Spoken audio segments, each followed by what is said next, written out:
What is going on, everybody? James Hancock here. As many of you know, I got hacked last week, which prompted YouTube to delete my channel due to suspicious activity conducted by the hackers. And luckily, obviously, I got the channel back. And as the Bard once said, all's well that ends well. However, thought it might be useful to other content creators out there to explain how I got hacked, how I got the channel back, and how people can avoid getting hacked in the future. Also, you'll have to forgive me. I'm battling a cold and I'm going to do my best to cut out all the coughing and sneezing. But if you see a bunch of random movie clips related to hacking, it's because I'm using them as band-aids to cover up all my cuts. Please! God damn it! I hate this hacker crap! But like with any good story, let's start at the beginning. And let me first acknowledge, I don't know a lot about computers. I basically know how to cut video clips together and post things to social media.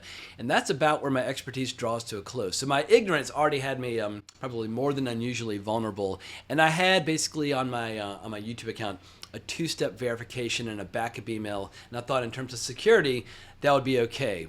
But sometime around like 4 or 5 weeks ago, I started getting these consistent emails, but they were slow and they were patient. I should have been suspicious, but because they didn't overplay their hand, I just kind of, I wasn't as alert as I should have been. But I started getting these emails where somebody explained that they were going to do this contest between 1,000 YouTube channels, and it was going to be supervised by Mr. Beast. And at the end of the contest, all the channels were going to get a lot of exposure. And I just kept saying, all right, yeah, it all sounds interesting. Just send me the details as your plan comes together. I'm interested, but just would love to hear more. And I'm blown away by how patient these hackers were, because once again, it'd be like an email every couple of days, like, oh, by the way, we're still working on our plan. We're still working on the details of the contest. Just want to make sure you're still interested. And I would say, oh, yeah, sure. Just let me know. Let me know as everything comes together. And then Tuesday of last week, so a week ago, I got an email where they're like, all right, the contest is finished. We have a landing page with all the details. All we need you to do is go to the landing page, sign in, and then you'll be off to the races. But there's a great line in the movie Get Shorty where the character Chili Palmer says, you're trying to tell me you fucked up without sounding stupid, and that's hard to do. So with that in mind, if you're a regular viewer of this channel, and if you've ever suspected perhaps I'm a little bit slow in some respects, I'm about to confirm your assumptions, because I hesitated for a second, and I was right on the verge of saying, you know what, I don't feel comfortable signing in on this link you just sent me, but thanks, but no thanks. But then I thought in my idiot brain, you know what, I'll log in, and then I'll immediately change the password, and then everything will be fine. So I clicked, and I immediately got a bunch of notifications saying, your two-step verification has been changed, your backup email has been changed, your security questions have been changed, all these things have been changed. I was like, oh no, I fucked up. Yes, I had fucked up genuinely. And I also got an immediate follow-up email by these guys. This is the only email that I saved before I blocked them. They tried to extort me for $5,000. They said, send $5,000 in Bitcoin to the following account and blah, blah, blah. And I was like, you know what?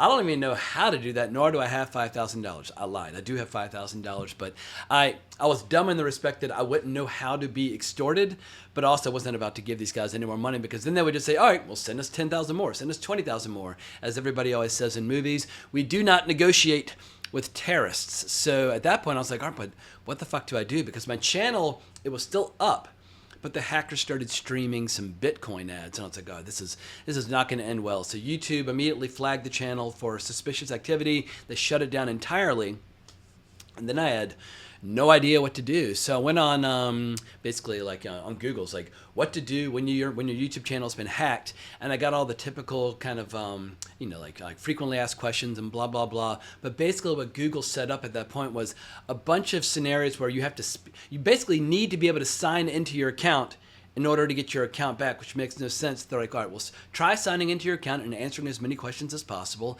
and then we'll go from there. But every question was like, all right, well, what's your two-step verification? What are your backup emails? What's this? What's that? And I was like, they've changed everything. And so I really didn't know what to do. So I went on social media, posted my situation over on X. And thankfully, there are a lot of people who had dealt with this in the past who immediately jumped on it and helped kind of walk me through the process. There were some people who sounded just as suspicious as the other hackers out there saying, oh, if you've been hacked, talk to so-and-so, they'll help you out. I was like, you sound just like the people that just hacked me. Like, I don't know who to trust. I just got a message saying that there's a problem with my computer. Yes, ma'am, we got this. In any case, I posted my plea for help, and I can't remember who told me don't tag at YouTube, but tag Team YouTube, because Team YouTube on X actually has a living, breathing person running the account. It's just not a bunch of kind of automated AI responses. But what really made a huge difference was a couple of major accounts that have much larger followings than mine started to signal boost my plea for help. And a lot of these people had helped other channels deal with being hacked in the past. So I've got to give a huge shout out to Gary from Nerdrotic. And Gary really has no idea who I am. I met him for like 5 seconds at a party a couple of years ago in Las Vegas during CinemaCon, and yet he helped signal boost my plea for help. Also, Ultra Kill Blast, another account on X that I'm a big fan of, they also help signal boost. But thankfully, after like 10 years of podcasting and posting videos to YouTube, not only are there a lot of people out there who've been kind enough to support all my commentary endeavors, but I've also made a lot of friends in the filmmaking community as well as in like the film commentary community. So a lot of people jumped on board and started saying, "Team YouTube, what's going on? Team YouTube." You know, it just they were banging the drum. They were basically sending up smoke signals. There were a lot of people helping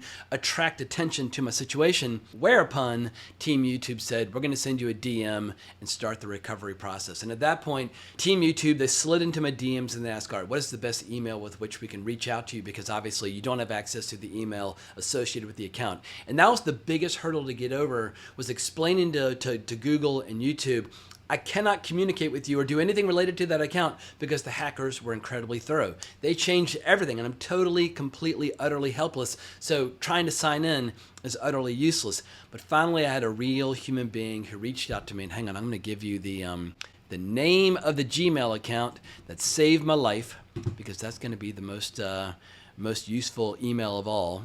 So finally I got an email from yt-partner-support@google.com. And maybe they were only willing to reach out to me through that email because I am part of their partner program. The channel is monetized through Google AdSense. In any case, what they started doing is basically like once every 24 hours, they would send me an email saying like, give us the following information, try the following steps. And a lot of that information was like, what is the IP address from which you work, and what is the IP address from where you're trying to recover your account. And they just basically were trying to establish like a digital paper trail. And I provided as much information as I could, including the email address of the people that screwed me over. I'm assuming that email address now is dead and gone. And speaking of being dead and gone, I will acknowledge that over the last week, I might have nurtured a few violent fantasies towards the hackers. They went by the name Thalia Corwin. Who knows what their real name might be. But most of my frustration was due to the fact that I allowed myself to be hoodwinked or bamboozled or taken in, because they just reeled me in, scooped me out of the water, and while they didn't get any money, and while they didn't get the account, the loss of time, the loss of peace of mind, the loss of concentration, there's an opportunity cost. If you're spending a week trying to get your channel back as opposed to making content or doing something else, just a week of your a week of your life that's kind of gone up in flames for no reason whatsoever. So, but anyway, long story short, as mad as I was at them, I was much more mad at myself for allowing myself to be so fucking stupid. Because once again, I hesitated and then clicked anyway. And so, anyway, I never cease to surprise myself how ignorant and stupid I can be in some matters. In any event, I knew I was finally making some progress when Google sent me a password reset link for the Google account associated with the YouTube channel. Not the YouTube channel, because that had been deleted entirely, but I could at least get back into the account and check and see what had been changed inside the account. And I was able to add new two-step verification. And also I've got a passkey now. Unless somebody chops off my index finger and uses it, no one will ever hack my account again. But they basically said, go through the following security steps and check this, that, and the other thing to see if anything else has been changed, if there are any weird recovery emails. And they did their own scan. They said it might take a couple weeks.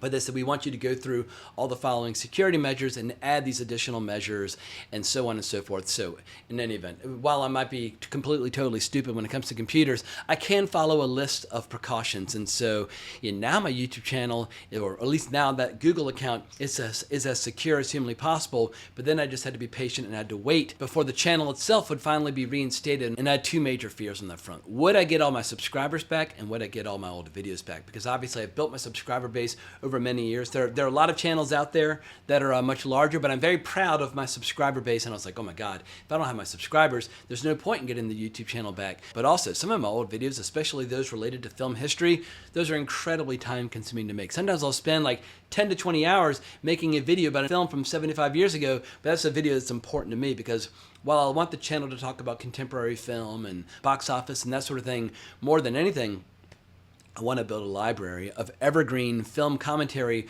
where 50 years from now, when I'm dead and gone, someone can say, oh, here's a review of The Third Man from a long time ago. What were people saying in 2024 about The Third Man? Blah, blah, blah. In Italy, for 30 years under the Borgias, they had warfare, terror, murder, and bloodshed, but they produced Michelangelo, Leonardo da Vinci, and the Renaissance. In Switzerland, they had brotherly love. They had 500 years of democracy and peace, and what did that produce? The cuckoo clock.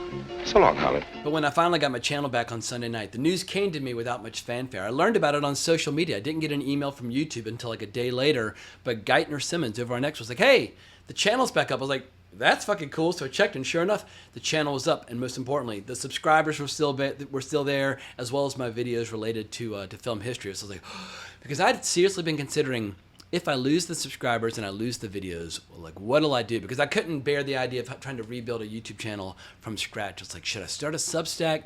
Should I resurrect my old audio-only podcast, Wrong Reel? Like, what should I do? But I've been brainstorming about all these contingency plans. Thankfully, I will not have to put any of them into play because none of my contingency plans were particularly good. But now that I've got the channel back, I'm terrified there's some lingering presence of the hacker still within my channel. I've checked my my Google AdSense account and my tax info and my my checking account and all that stuff. I can't find any changes, but YouTube says they'll continue to monitor the channel for the rest of the month to see if there's anything strange going on. The biggest question or the biggest problem moving forward is I've heard that other channels, when they get hacked, the algorithm is broken for their channel for good, and they're never able to recover. And once again, as acknowledged at the beginning of the video, I don't know shit about computers. I don't know how an algorithm functions. I've definitely noticed there are times on this channel where it heats up, and then there are times where it cools off. And obviously I just think, oh, if I'm talking about more topical subject matter, the channel heats up. And if I'm talking about obscure movies, the channel cools down.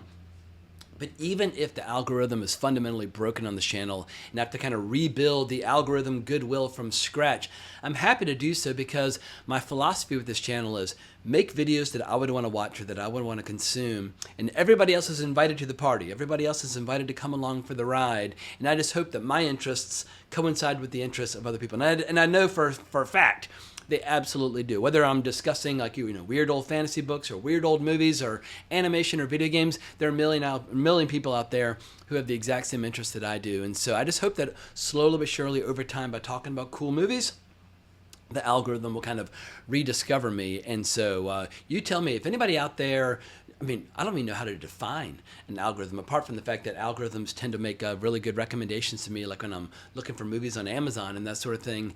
But if anybody has an idea about how to try to fix the broken algorithm after being hacked, I am open to any and all suggestions. So long story short, what have I learned from this experience? What are the key takeaways? How can other people out there avoid being hacked? And if you do get hacked, how do you get your channel back quickly? First and foremost, never use your username or password for anything unless you are logging into the platform itself. There's absolutely no good that can come from ever sharing your password with anyone ever. And Google will never ask for your password.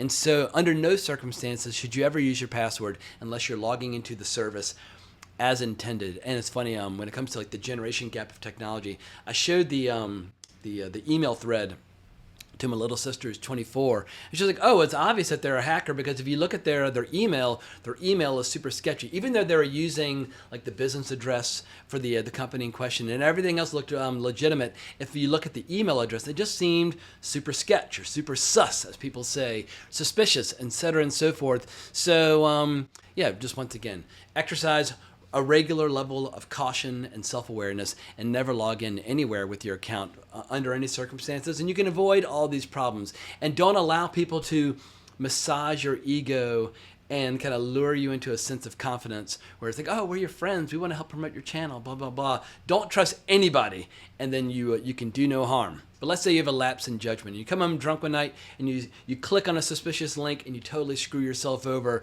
You need to have a great recovery plan in place. And you can look up guides for your recovery plan in terms of two-step verification, phone numbers to get texted, emails that are backup. More importantly, having your fingerprint for your passkey. And there's this new thing which I've never used before called I think Google Passcodes. Hang on, I've got backup codes where they will generate some codes that you physically print out so they cannot be hacked, and you'll use those backup codes to log back in. So now I've got every form of security humanly possible But you want to make sure that your recovery plan is up to date at all times. And once you get your account back, obviously, you want to scan for malware and, like, turn on safe browsing. All those precautions, they're all very useful.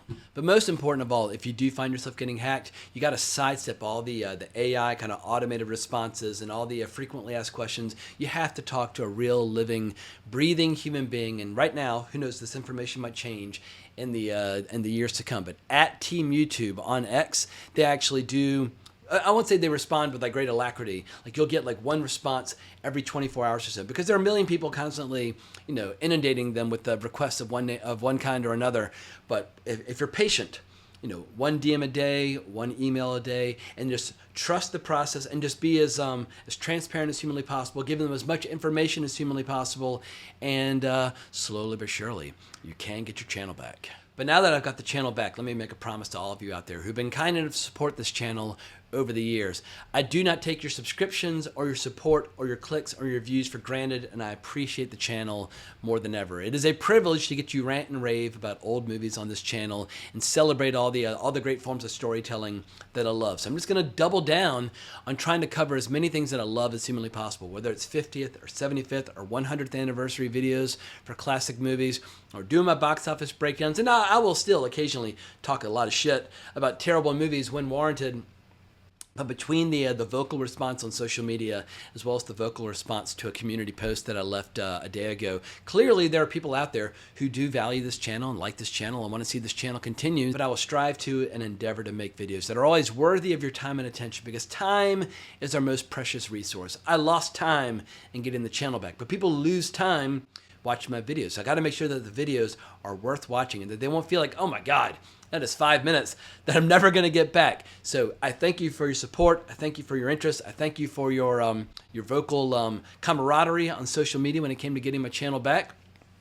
And I'm fired up to start cranking out some more videos in the not so distant future, starting with Mortal Kombat 2 tomorrow night. So hopefully that movie will deliver. I'm fired up to cover it. But as far as anniversary videos are concerned, I've got Ace in the Hole coming up. I've got The Omen coming up. I've got Strangers on a Train coming up. And obviously the summer movie season, lots of box office to be discussed. But I think that's about all I have to say about my hacking experience and what I learned. And I'm sure some of you are thinking to yourself, oh my God, what a dumbass. Why am I watching this guy's videos when he clearly doesn't know his ass from his elbow and doesn't even know how to protect his own account? Fair play. But I feel like acknowledging my own stupidity is totally worth it if I can help a few other content creators out there avoid getting hacked, or help them get their channel back in the event that they do get hacked. So you can always reach out to me on X at Colbrax or at Geeking Out, or send me an email if you're having any problems, because so many people helped me through the process. I feel like the best thing I can do is help other people through the process if and when they get hacked themselves. But I think that's all I've got to say, so I'm going to go ahead and sign off. If you enjoyed this video, please consider liking, subscribing, hitting that notification bell. But I'll be back at y'all tomorrow with my review for Mortal Kombat 2. But more importantly, as always, onwards and upwards.